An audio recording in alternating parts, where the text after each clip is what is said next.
जलवा फरोश हैं आज जिनकी वजह से हम वे जिंदगी की खुशियां मेरे नाम कर गए। त्रिपुरा से है, इसके बावजूद कोशिश की थी कि मेरे आपको सुनाए, पर काफी कुछ कमिटमेंट हो गया, इसलिए बताइए। और मित्रों, आपको मैं बता रहा हूँ जिन्हें ग्रीन मैन ऑफ आगरा कहा गया है। आगरा में ताजमहल है, इसको देखिए बहुत सारी बातें, लेकिन एक छोटा सा 700 स्क्वायर यार्ड से बना हुआ ऐसा स्थान है जिसमें घर और बगीचा कहाँ क्या है आप कंफ्यूज हो जाएगी। उसका नाम है ग्रीन हाउस। और आप बता दूं कि 19 चैनल्स इसमें आज तक भी शामिल है, उसमें डॉक्यूमेंट्री बना चुके हैं। भाई चंद्रशेखर जी उसके सब कुछ करता रहता है, लेकिन कविता में भी क्या पूरा कर है। आइए सीखते हैं। सभी को नमन। मैं बिना किसी भूखा के मैं चाहता हूँ ये सभी लोग ध्यान दें। हालांकि सभी निर्णय मैं नेक ही लेता हूँ। हालांकि सभी निर्णय मैं नेक ही लेता हूँ। लगी हो आग तो रोटी मैं भी सेक लेता हूँ। लगी हो आग तो रोटी मैं भी सेक लेता हूँ। माँ के लिए कहना चाहता है कि उसे सजने समझने की फुर्सत ही कहाँ होती है। उसे सजने समझने की फुर्सत ही कहाँ होती है। फिर भी बहुत खूबसूरत हम सबकी माँ होती है। फिर भी बहुत खूबसूरत हम सबकी माँ होती है। फिर भी बहुत खूबसूरत हमकी माँ होती है। अब देखिए दूसरा कि 14 बरस नहीं 14 दिन जिसे वनवास झेलने की शक्ति हो। 14 बरस नहीं 14 दिन जिसे वनवास झेलने की शक्ति हो। मैं बन जाऊंगी माँ के गई तो मैं राम बनने की शक्ति हो। राम बनने की शक्ति हो। अब देखिए कि व्यवस्था बढ़ती जा रही है, तो हम चाहते हैं सद्भावना बनी रहे। तो कुछ पंक्तियां लिखी हैं आपके सामने, प्रेषित करके काम दूंगा, सुन लें कि प्यार ही प्यार किया जाए तो बात बने। प्यार ही प्यार किया जाए तो बात बने। दर्द को बांट किया जाए तो बात बने। प्यार ही प्यार किया जाए तो बात बने। दर्द को बांट किया जाए तो बात बने। दिलों के दरमियां जो दूरियां नफरत की करे। दिलों के दरमियां जो दूरियां नफरत की करे। खाई वो बांट दी जाए तो बात बने। दर्द को बांट किया जाए तो बात बने। प्यार ही प्यार दिया जाए तो बात बने। है जिसे दुश्मनी तहजीब इंसानी से। है जिसे दुश्मनी तहजीब इंसानी से। उसे दरकिनार किया जाए तो बात बने। प्यार ही प्यार दिया जाए तो बात बने। दर्द को बांट किया जाए तो बात बने। वफा की राह में बिखेरता है कांटे जो। वफा की राह में बिखेरता है कांटे जो। दर्द को काट दिया जाए तो बात बने। प्यार ही प्यार दिया जाए तो बात बने। दर्द को बांट दिया जाए तो बात बने। ये चमन बर्बाद हुआ। मैं तो बता हूँ, ये चमन बर्बाद हुआ जाने कैसी हवा चली। ये चमन बर्बाद हुआ जाने कैसी हवा चली। चमन आबाद किया जाए तो बात बने। दर्द को बांट किया जाए तो बात बने। अब लोग कहते बात बिगड़ रही है, बनेगी नहीं, तो अंतिम लाइन कहना चाहता हूँ कि बात बिगड़ी हो बहुत। बात बिगड़ी हो बहुत ऐसी कोई बात नहीं। बात को संभाल लिया जाए तो बात बने। दर्द को बांट किया जाए तो बात बने। प्यार ही प्यार दिया जाए।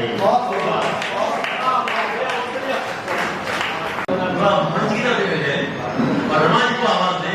आदमी रमान क्या माइक बनाइए। रमन जी माइक बनाइए।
पर झुके हम नहीं, लड़खड़ाए तो मेरे पर गिरे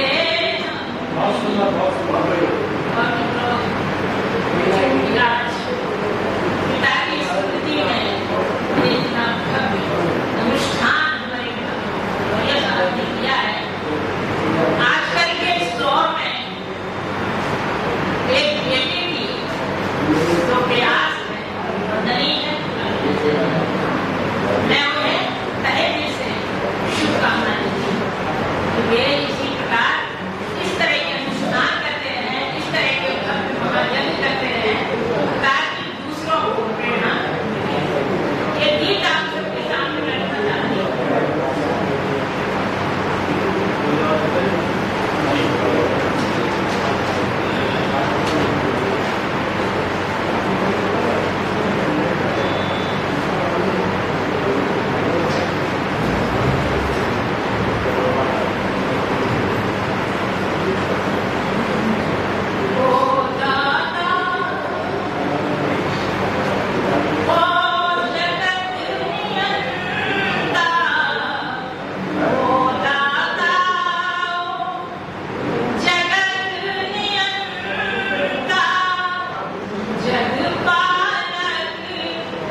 भूमिका निभाता है, जो केवल आर्थिक सहायता तक सीमित नहीं है, बल्कि यह भावी पीढ़ी के चरित्र निर्माण और सामाजिक जिम्मेदारियों का निर्माण करता है।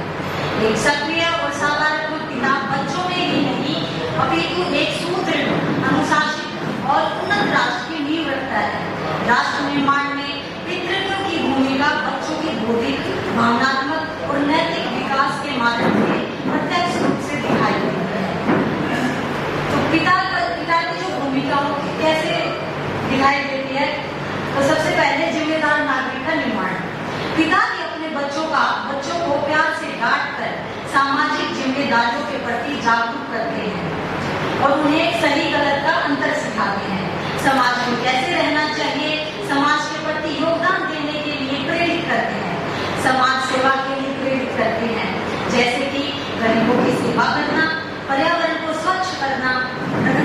पिता ही बच्चों को आत्मनिर्भर, अनुशासित, व्यवहार और कानून का पालन करने वाला, देश के प्रति निष्ठावान नागरिक बनाता है, जैसे कि वोट डालना, करों का समय पर भुगतान करना और सामुदायिक कार्यों के प्रति सजग रहना और भाग लेना इत्यादि कार्यों को करते हुए पिता अपने बच्चों को एक आर्थिक नागरिक बनाते हैं तथा अपने बच्चों को एक जागरूक नागरिक बनाने का प्रयास करते हैं। नैतिक मूल्य, पिता हमें नैतिक मूल्य भी सिखाते हैं। पिता अपने बच्चों को नैतिक मूल्य, संस्कार और परंपरा को सिखाते हुए अगली पीढ़ी तक पहुंचाते हैं, जो राष्ट्र की पहचान को जीवंत रखते हैं। पिता ही बच्चों को सिखाता है कि दूसरों के साथ कैसा व्यवहार करना चाहिए, जैसे कि बुजुर्गों का सम्मान करना, मेहमानों का स्वागत करना और अपने से बड़ों का आदर करना, जो एक अनुशासित राष्ट्र के निर्माण के लिए आवश्यक है। जैसे दादा दादी के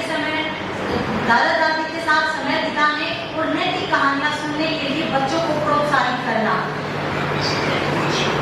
करने से उन्हें राष्ट्र की संस्कृति के प्रति सम्मान और एकता की भावना विकसित होती है। जैसे कि छत्रपति शिवाजी महाराज को उनके पिता सयाजी महाराज भोसले जी ने बचपन से ही राष्ट्र के प्रति प्रेम और अन्याय के खिलाफ लड़ाई लड़ने की शिक्षा दी, जिससे एक महान राष्ट्र का मार्ग प्रशस्त हुआ। आदर्श पिता आदर्श की तरह होते हैं। पिता अपने बच्चों के लिए एक आदर्श होते हैं। वह अपने कार्यों और व्यवहार से बच्चों को सिखाते हैं कि समाज में कैसा रहना चाहिए। पिता बच्चों के सामने हमेशा सच बोलता है और दूसरों के साथ अच्छा व्यवहार करता है, जिससे बच्चे भी वैसा ही सीखते हैं। पिता बच्चों के लिए आदर्श होता है। शिक्षित पिता अपने बच्चों के लिए शिक्षा के महत्व को समझाते हैं और अपने बच्चों को लक्ष्य प्राप्त करने के लिए प्रेरित करते हैं, उत्साहित करते हैं। एक पिता अपने बच्चों को डॉक्टर, इंजीनियर और उच्च अधिकारी बनने के लिए प्रेरित करते हैं और उसे शिक्षा में मदद करते हैं, जिससे वह अपने लक्ष्य को प्राप्त कर सके। जैसे कि एपीजे अब्दुल कलाम जी के पिताजी ने अपनी सीमित आय के बावजूद भी उन्हें उच्चतम शिक्षा दिलाने के लिए संघर्ष किया, जिससे देश को मिसाइल मिली। पिता अक्सर अनुशासन, शारीरिक मजबूती और भावनात्मक स्थिरता सिखाते हैं, जिससे बच्चे चुनौतीपूर्ण परिस्थितियों का सामना कर सके। पिता के सहयोग से ही बच्चे अधिक विश्वास, सामाजिक रूप से सक्षम और भावनात्मक रूप से स्थिर होते हैं। जैसे कि झांसी की रानी लक्ष्मीबाई के पिता मोरोपंत तांबे ने उन्हें घुड़सवारी और तलवारबाजी सिखाई, जिससे वह राष्ट्र रक्षा करने में सक्षम रहे। लैंगिक समानता, पिता हमें कैसे लैंगिक समानता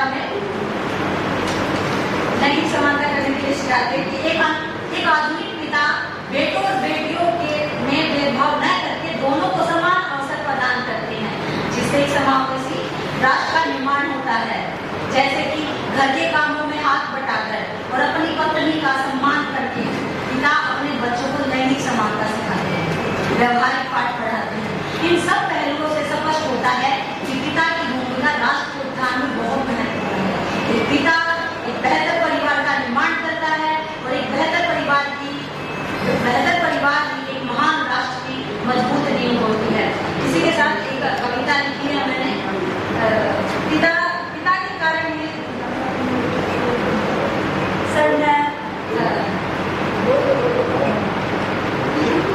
पिता के कारण जो भदौरिया सर इतना मतलब कर पाए हैं,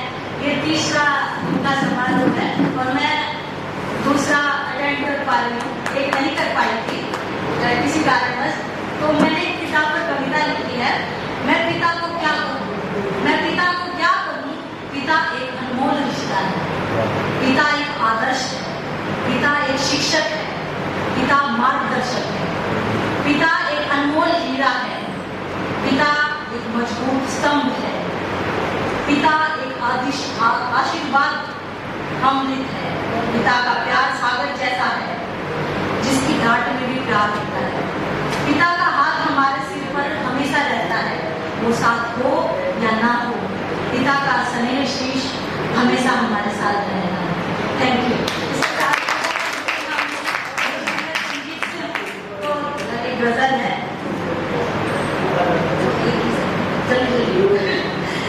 तू कहीं भी रहे, सर पे तेरे इल्जाम तो है। तू कहीं भी रहे, सर पे तेरे इल्जाम तो है। तेरे हाथों की लकीरों में मेरा नाम तो है। कहीं भी रहे, सर पे तेरे इल्जाम तो है। तू कहीं भी रहे, तू मुझे अपना बना या ना बना, तेरी खुशी। तू मुझे अपना बना या ना बना, तेरी खुशी। तू जवानी में मेरे नाम से बदनाम तो है। तू कहीं भी रहे, सर पे तेरे इल्जाम तो है। तू कहीं भी रहे, देख कर लोग मुझे नाम तेरा लेते हैं। देख कर लोग मुझे नाम तेरा लेते हैं। तू जमाने में मेरे नाम से बदनाम तो है। तू कहीं भी रहे, सर पे तेरे इल्जाम तो है। तू कहीं भी रहे। थैंक यू सर, सामने खड़े हो।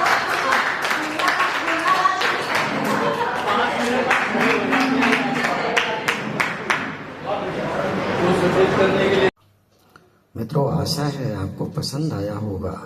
कृपया चैनल को सब्सक्राइब करें, लाइक करें, शेयर करें। धन्यवाद। प्रणाम।